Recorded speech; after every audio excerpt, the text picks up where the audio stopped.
Next Chess Academy. Assalamualaikum dan hai kepada semua pencatur. Pada minggu ini telah berakhirnya satu kejohanan antara kejohanan besar iaitu Sinquefield Cup. Dan kejohanan ini pada hari final pada kejohanan terakhir telah menemukan dua pencatur hebat iaitu GM Alireza Firozja menentang GM Ian Nepomuk. Kedua-dua pemain ini sebenarnya telah terikat mendapat tempat pertama dan kedua-duanya memerlukan tiebreak untuk menentukan siapakah juara dan kita akan tengok game tersebut pada hari ini. Okey, jadi kat sini kita ada putih yang dimainkan oleh GM Alireza Firozja menentang hitam yang dimainkan oleh GM Ian Nepomuk.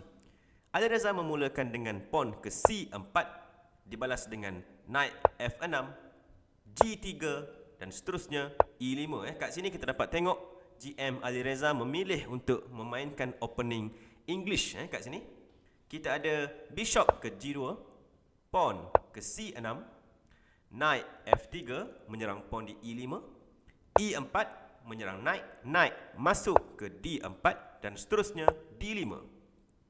Pertukaran pawn berlaku kat sini dengan pawn C makan pawn D5, queen makan pawn D5. Dan dalam perlawanan sebelum ini menentang GM Mamedarov, Alireza sebenarnya telah memainkan posisi ini dan telah menggerakkan knight-nya pergi ke C2 kat sini dalam kejohanan yang sama tapi pada kali ini mungkin dia menemukan satu gerakan yang lebih baik. Jadi dia mainkan pawn ke E3 kat sini mengawal knight di D4. Kita ada knight A6 daripada Ian. Seterusnya D3, bishop ke B4 membuat check, ditutup dengan knight ke C3 sambil menyerang queen ya. Jadi bishop makan knight di C3 dimainkan membuat check sekali lagi.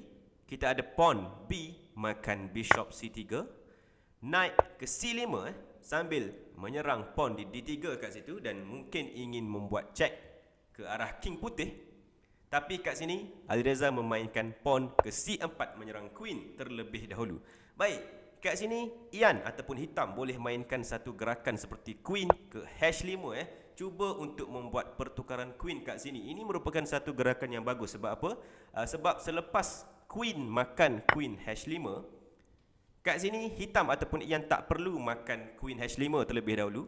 Dia boleh mainkan knight makan pawn D3 membuat check dan mendapat tempo. Dan kat sini kalau king cuba larikan diri contohnya ke E2, kita ada masih lagi posisi ini Ian tak perlu pun makan queen tu. Sebab apa? Sebab dia boleh gerakkan knight-nya makan bishop di C1 membuat check terlebih dahulu, memaksa rook memakan knight di C1 dan selepas itu barulah knight makan queen di H5 boleh dimainkan diikuti dengan bishop makan pawn E4. Kat sini semestinya kalau kita tengok, kalau kita kira nilai buah tak ada sesiapa yang punya kelebihan dari segi nilai buah. Tetapi dari segi struktur pawn kita dapat tengok pawn C dan juga pawn A Alireza kat sini adalah dipanggil sebagai pawn isolated, pawn yang sorang-sorang, tak ada kawan, kesian dia dan mungkin akan memberikan masalah yang besar terutamanya semasa di fasa endgame. Tetapi selepas gerakan ke pawn C4 kat sini, Ian memainkan queen ke E5 dan kat sini Alireza terlepas dia mainkan pawn D makan pawn E4 diikuti dengan knight C makan pawn E4 dan seterusnya putih membuat castling 0-0. Baik, permainan diteruskan dengan gerakan pawn ke C5 menyerang knight. Jadi knight lari ke B3. Kita ada gerakan castling pula yang dibuat oleh hitam dengan 0-0 dan seterusnya F3 dimainkan kat sini menyerang knight, knight lari ke D6 dan seterusnya D4. Queen ke E7 dimainkan kat sini dan ini sebenarnya merupakan satu gerakan yang salah. Kenapa? Sebab kat sini pada gerakan ke-17 Alireza telah menemukan satu gerakan taktik yang cantik. Baik, korang boleh cuba pause video ni kat sini dan cari apakah gerakan tersebut. Silakan.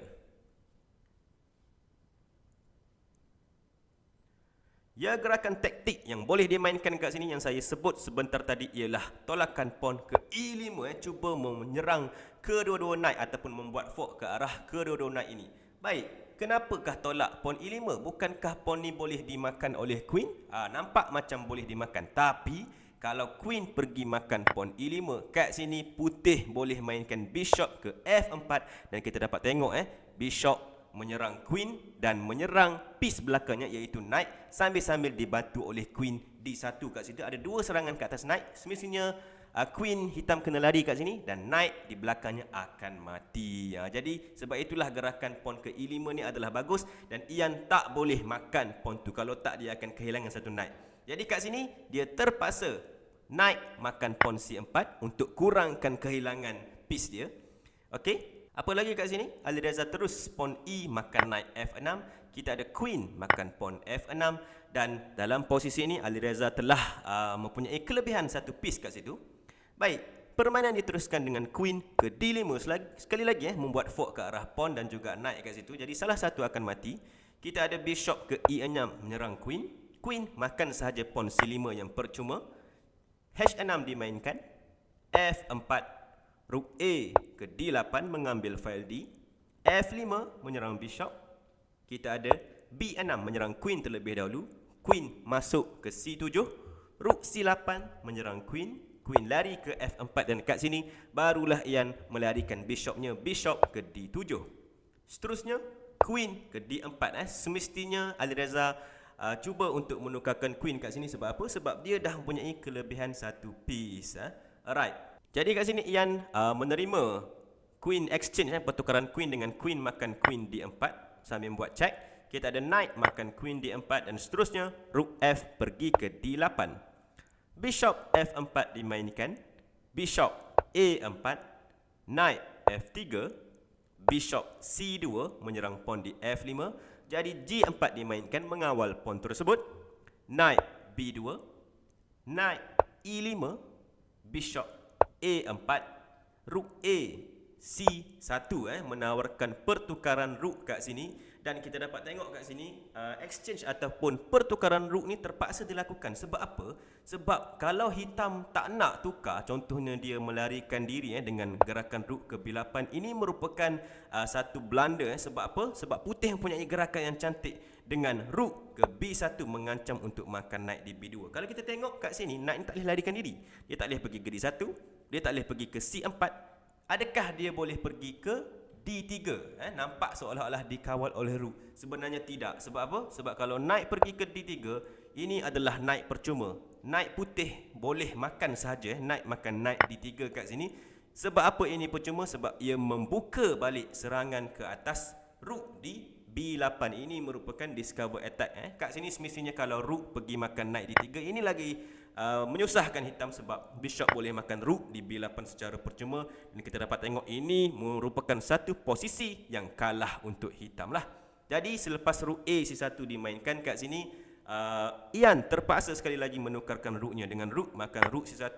Seterusnya rook makan rook di C1. Dan kita dapat tengok buah-buah ataupun piece-piece Ian semakin banyak yang hilang dan semakin susah untuk dia melakukan serangan balas.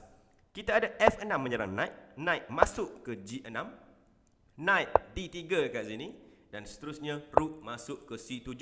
Dan di move ataupun gerakan ke-34 GM Ian Nepomuk telah menyerah, kalah dan resign kepada GM Ali Reza Firozja. Kenapakah resign dilakukan kat sini? Kita dapat tengok rook putih, rook Ali Reza sangat cantik kat situ mengawal 7 rank. Ditambah pula dengan knight dia yang memang cantik kawalan ke arah king hitam kat situ.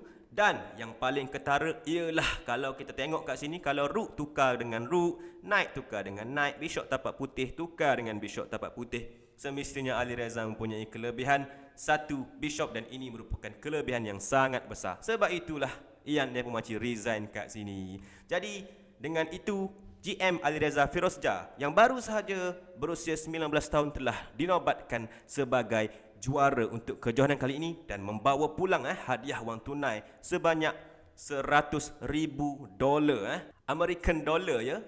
Bukan dolar biasa-biasa. American dollar kalau kita tukarkan kepada duit Malaysia mungkin dalam lebih kurang RM450,000 Malaysia. Nak dekat setengah juta dah tu. Itu baru satu tanaman dia menang. Kalau dia menang 3-4 tanaman, Silap-silap Banglo Alif Syukri pun dia dah boleh beli. Tiba petik nama Alif Syukri pula. Okey, itu sahaja untuk kali ini. Terima kasih kerana menonton. Silakan like, share dan juga subscribe kepada channel kami. Selamat bercatur. Assalamualaikum. Bye-bye.